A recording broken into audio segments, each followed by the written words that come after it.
Good evening, ladies and gentlemen, and welcome to another installment of the Financially Lit Fathers Movement, Fatherpreneur Spotlight. And when I tell you tonight, I have one of the most interesting brothers in all of St. Louis, a fellow St. Louisan, who's going to come and share with us about his entrepreneurial journey, what he stands for and represents, what he'd like to see in the community of fatherhood. And we'll get into his why, his services, what he brings to the table. But I'm super excited about this. I want you to do me a favor. If you're new to seeing your boy H. Cortez on live, then do me a huge favor. Comment in the chat where you're from. Drop the name of your business and or your brand. If you're building something amazing, we want to shout you out.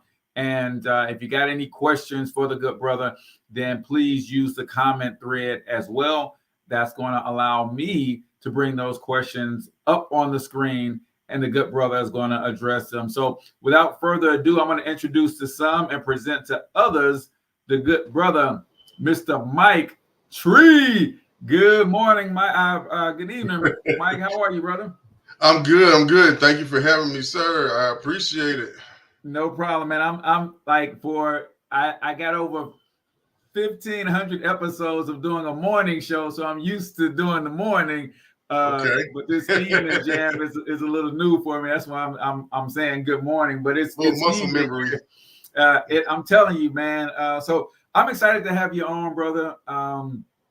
What I believe that we have the ability to do here in the St. Louis market is bring the world to us, and that's what I'm excited about doing, because we got some amazing things going on in St. Louis that very few people know about outside of St. Louis. In fact, a lot of people in St. Louis don't know about some of the wild and amazing things that we got going on. So thank you for being here, and I'm excited for you. So I start every interview off when I'm chopping it up with a guest, man. I ask everybody this one question so you don't get to escape it. And the question is this: who the heck are you? Who the heck are you? Well, my name is Mike Tree, and I am a budding serial entrepreneur.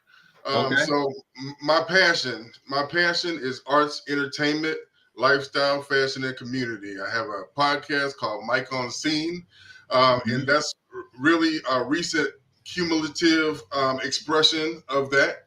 So, but I've been in media and entertainment for so long. It's kind of mind blowing that I'm still here and people still support me. So it's a beautiful thing. But I support local artists in the entertainment industry, and like you said, there's a lot of people that don't know. So it's really up to me now to bring the narrative. So that's why I'm excited to be on such an amazing platform as yours. Because it's actually a full circle moment, to be honest, because I've been following your platform for so long. Yeah. and I've talked about your platform on other people's platforms. So. Right. Well, I certainly appreciate that, good brother. And media, man, is one of those things where I kind of, for a long time, I've had a love-hate relationship with media because of the portrayal of Black people in media for a long time. Used to be a aspiring hip hop artist. I was with a group called the Fam some 25 years ago out of Wellston, and we were, had that same hip hop dream that a lot of folks had. But that love hate relationship changed for me when live streaming really came on the scene. Right, it was Periscope first. And then Facebook saw what Periscope was doing, so Facebook Live came to the scene. And I just remember saying, you know what? Here's an opportunity where we could change the narrative and for ourselves if we leverage this platform. And even back then, back in 2016, if you go to any of my old content, I had video podcasts with commercials in them then, because I saw like, no, this ain't just some, hey, how y'all doing? This is actually like, I like to say it like this. I was doing Red Table Talk style podcasting before there was a Red Table with Jada Pickett and her family. So tell me, what drew you to media though, brother? When you say you've been in and around it for a long time, kind of walk us through that space. What got you started? a lot like what you do. The narrative matters. Mm-hmm. So, Mm-hmm. but even before that, I was doing radio. Like I said, I started off doing eventing, and then I moved to radio to push the audience. I mean, the crowd that I had, as far as like the local artists. So I did Mm-hmm. a local show for a few years on the radio, and then I Okay. came out with my own newsletter. So that's what kind of mirrors what you were doing. I had Mm-hmm. a newsletter that you would hand out, full color newsletter with ads. You know what I'm saying? Nice. So way back in 2010. So Gotcha. And how would you say the difference between what you were doing on radio and print media versus what you're doing now? What are some of the key differences? I'd imagine that print media hits a little different with timelines and then distribution and that kind of stuff. well, print media was expensive. Mhm. Okay. Okay. Okay. We can start there. We start there. We can start there, yeah. You definitely kind of have to have sponsorships. You can't fake it to make it with that one. Okay. So now, Gotcha. my podcast is more affordable, but even more so with then and now, as far as the radio, I have much more room to be me. You know what I'm Gotcha. saying? So, Gotcha. they still had a certain platform that they wanted. Um, Hmm. so yeah, I really control the narrative, and Okay. for my, I don't think I've mentioned it, but New Scene News Hmm. is the parent company from Mike on Scene. So that's what Okay. it Scene, Mike Scene, New Scene News, Mike on Scene. Gotcha. Okay. Okay, so but that has been positive entertainment and lifestyle media, even with a community focus for 10 plus years. Gotcha. And when you say pushing artists is what got you down in that path from a media standpoint, working with artists, and do you still do any of that kind of work with artists with the Um, current platform that you're building? I've got away from pushing artists, Hmm. but it's just there's too many talented people out, around me not to support. But Yeah. even back then, I was very picky about the narrative. You know what I'm saying? Hmm. Like I said, it was been positive media. You know what I'm saying? Like, Right. we all got the turn up songs that we like. You know what I'm saying? But Hmm. Yeah. outside of that, you know what I'm saying? You're gonna have to come with some substance to get on my Yeah. platform. I mean, Gotcha. and to be perfectly honest, my platform hasn't grown leaps and bounds, probably because of Hmm. that. But I've been consistent still the whole time. But Hmm. you know, I'm still gonna stay the course, stick it to my Yeah. plan. And kudos to you for that, man. There's been a lot in the news about since Cat Williams hit the club Shay Shay, and the whole sellout versus and then even Charleston White talks a lot about the state of our community and what we're willing to put up with. Good brother D1, I don't know if you follow him, but he's really been challenging the hip hop community, especially a lot of the veteran hip hop artists, to evolve in their music like they have evolved as men. And I think that would do us a lot of good, man, to see brothers who are 15, 20 years in the game say, this is my area of focus now, and encouraging, and I think giving young folks permission to grow up. I think we are one of the only communities where we kind of get stuck in that childhood boyish age for a long time. Way longer than we should. Way longer than we should. Maybe it's because we don't look like what we've been through. Maybe that's why. Maybe that's It why. could be, man. It could be. No, but Uh, I got a little story about that. yeah. Zeus Rebel Waters, he used to be Rucker Puff. If anybody from St. Louis Hmm. follows, they should know. But to those people that are new, I have a good Hmm. friend that's an artist. Used to be Rucker Puff, kind of a wild street scene kind of guy, Hmm. but he grew into an artist, and now he kind of does his own thing. He has a style called gumbo, Hmm. in a lot of styles. So he's very Right. eclectic with music, and now he goes by Zeus Rebel Water. So that's an example of growth as a hip hop artist.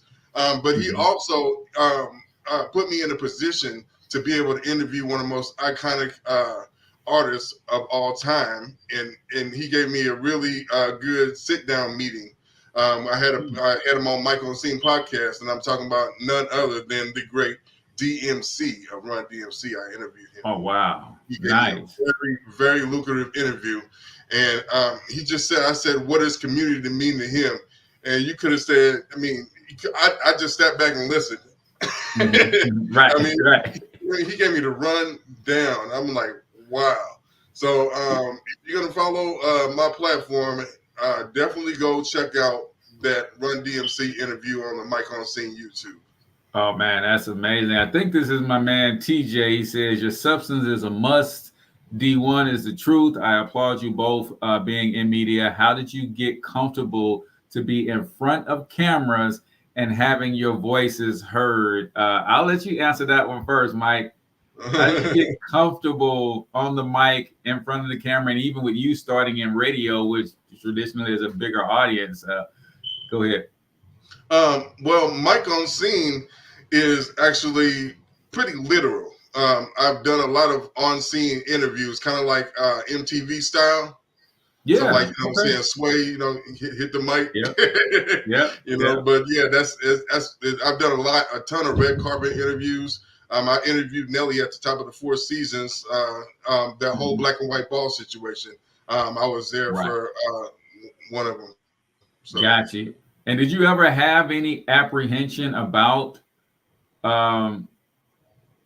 putting out content that made you say, you know what, I don't want to say that, or I don't want to be in front of the camera, or anything like that?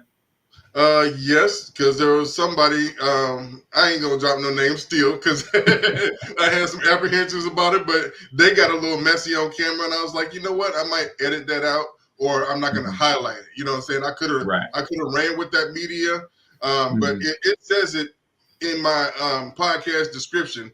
I don't like cancel culture. I don't like, you know what I'm saying, none of the clickbait. Yeah. That's not my thing. You know what I'm saying? I can't get down like that. Not my media. But. Yeah, and I'll tell you honestly, it can be a little frightening getting in front of a camera and sharing your thoughts, especially in cancel culture where people are quick to judge you and all of that kind of stuff. To be honest, I'll tell you the reason that I got into podcasting and video content creation. Number one, it was because I'm building a business, right? And I saw this as a way to speed up that know, like, and trust factor, right? So sure, I can put out a blog post, I can put out written content, pictures, but really when people hear your heart, they can connect. So that was number one. Number two, the second reason I got 1,500 episodes under my belt through 3 different podcasts, Mike, is because I would give my left arm to be able to hear the thoughts of my great grandfather coming out of slavery and sharecropping and giving birth to 10 kids and say how it was from his own voice, his perspective, and his point of view. So the other reason that gives me courage is the fact that I realize that this is documentation of, you know, my journey to greatness. And I want to have this as a way so that my children, as they get to grow old, and they don't listen to none of this stuff now, but I got a sneaky suspicion that I'm not going to be around here forever. And when I'm gone, they'll have the ability to go back and hear and see and listen to my thoughts and my perspectives on a few things. So that gives me courage to come out and say, you know, hey, this is what I'm feeling. And I ain't afraid to change my mind either. So if I start out one way and I get swayed to have a different thought or opinion about something, then, you know, I'll do that. So we talked a little bit earlier before we hopped on camera about why entrepreneurship, right? What does that word really mean to you, and what's your big why behind why you do what you do? All right. Well, my why behind entrepreneurship is mostly family first. Okay. Mostly family first, because I want to. I've had 3 jobs at a time before, you know. Yeah. Um, and I when I did all the music and arts and entertainment, I've done that for years, and it kind of slowed down. But when my son was born, I was like, wow. Similar to what you just said, he has to see this work. You know what I'm saying? I have to start up again, because this is what I know. This is what I know well. Yeah. This is true to legacy for me. You know what I'm Mm-hmm. saying? This is I what I love it. built. You know what I'm saying? So this is what's in our genes. You Right. know what I'm saying? That's right. My son is already good on camera. Oh, really? Okay, look at Really? him. That's He what's can up. give you a whole script and everything. That's what's up, man. So where do you see Mike Tree in the whole media company as you're moving throughout the St. Louis area? Where do you see yourself in the next 5 years or so? I see myself in a great space of collaboration and acceptance. Yeah. So Okay. community is a lot to me, and I think I'm going to change my business model just slightly, because I do Mhm. content creation as well. But Mhm. even in media content creation, all the cumulative things that I do, Mhm. that gives me a unique perspective to be able to collaborate. So I'm going to make some really smart decisions on who I build with, and Yeah. and just grow from there. You Man, have people who you can trust. yeah, I love that. And in business, like it's an ever evolving thing because you're ever evolving as a human being, and your perspectives will always change. But at the heart of it, it is bringing people and communities together and recording the history in a way that it sheds a positive light on us and what we're doing. And I like to say it like this, man. There's enough people covering the buffoonery. There's enough people covering the negativity. If you watch media these days, then you know that 95% of the time they're highlighting the 5% of the stuff that's going on wrong in the community. Right. And the power in that is it makes people in the community feel like the community is 95% bad. That's not the case. They're just showing us the 5% bad 95% of the time. Mm-hmm. And I think we often do that in our own lives too, where we tend to harp on the negative that's going on in our lives when 95% of the stuff that we got going on, we got stuff to be thankful for. But the one thing that ain't right, man, I ain't closed that sale today, or my camera went down on me. And so we focusing on that instead of the other things. Well, you just hit a spot with me, because I was as soon as you was just sitting there thinking, I was like, dang, he just sat here and did 1,500 episodes. I ain't did nowhere near close. No, man. You No, know? man. You got to appreciate the journey where you are and what you have built. I listen. Oh I yeah. ain't never interviewed DMC of the iconic, legendary Hall of Fame rap group, Run DMC, right? Right. So you got things to be proud of, man. And I love to hear you say family first, and you're trying to make sure that you balance everything out. But I want to ask you, man, I had a question on the tip of my tongue about not only family and work life balance, but you said something else that was significant in when you start talking about community, right? What do you think, or do you think, or do you believe that St. Louis is what a lot of people say a crabs in a barrel type city, that you can't make it out of this place and be successful? Or is it just, people have a negative perspective based on their own individual circumstances and situations? It's up to us. You know what I'm saying? Like that the whole when I said you to sit here and done 1,500 episodes, it's up to me to work a little bit harder. You know what I'm saying? Mhm. Like there's so much negative media. You know what I'm saying? It's like I can't put I can't put the cause down. You know what I'm saying? Right. Like I gotta keep going for that reason.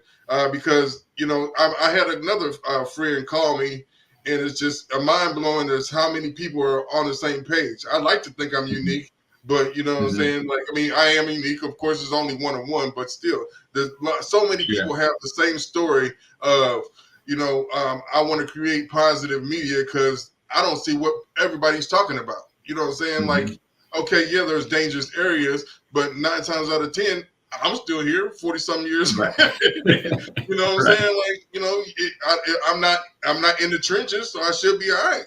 Right. Exactly. And that's huge, man. So again, congratulations to you and all your work. What you got going on these days in terms of services and offerings that people can connect with you on? So spell a few of those things out before we go. Okay. Meet MikeTree.com. Mike Tree Media is my content creation business. I have a few different packages available. One is just a package to where if you just need a quick fix, you know what I'm saying, just throw a few things up. If you're in a bind, you take care of most of your content. I'll get a few things out there for you. You know what I'm saying? I'm not the flyer guy, but I can repurpose content. I can repurpose content very well, and you know what I'm saying. I'm for the business. You know what I'm saying? I'm team business. I'm team support. So when you talk to me, I'm really gonna build your voice brand. Gotcha. I love that, and that's important for anyone who does content creation. Since we're talking about that, I can't let you get out of here without asking about how you using AI in your business these days. Oh, it's been super helpful. It's been super helpful to be swift. You know what I'm saying, to the story. Yeah, I love it from that reason. That it helps me ideate a whole lot better, quicker, and faster. It also helps get me unstuck because, brother, if I get stuck on, man, I can't get this headline right or I can't get this copy right, man, I mess around and find myself scrolling for 45 minutes because but now I can go into ChatGPT and just ask it for some suggestions, and it kind of gets me out of that stuck mode. So that's how I've been using it. And they got apps where you can just turn Facebook off for a minute. Oh, okay. Yeah, man. All kind of AI everything. Good. So it's meetmiketree.com is the website? Yes. All right. Any parting thoughts, final words, man, before we get out of here? Anything on your heart that we didn't touch on that you want to make sure you get out to the people? Well, I usually ask for a quote on all my podcasts, so I'm gonna end with the quote. Okay. Purpose is the pathway to profits. I love that. Purpose is the pathway to Yeah, profits. you didn't You hear me heard talk it here about first. profits. That don't mean I ain't trying to get none. Right. Don't get it twisted. I'm rooted in purpose right now, but yeah. Exactly. I love that. So, well, that's going to do it for us this episode of Fatherpreneur Spotlight with the man, Mike Tree, all things media right here in St. Louis, Missouri. If you guys need some help with your media, then meetmiketree.com.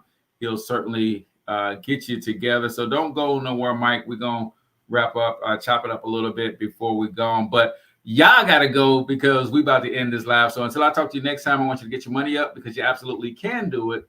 But more importantly, you deserve to do it, each and every single one of you. Now hustle up.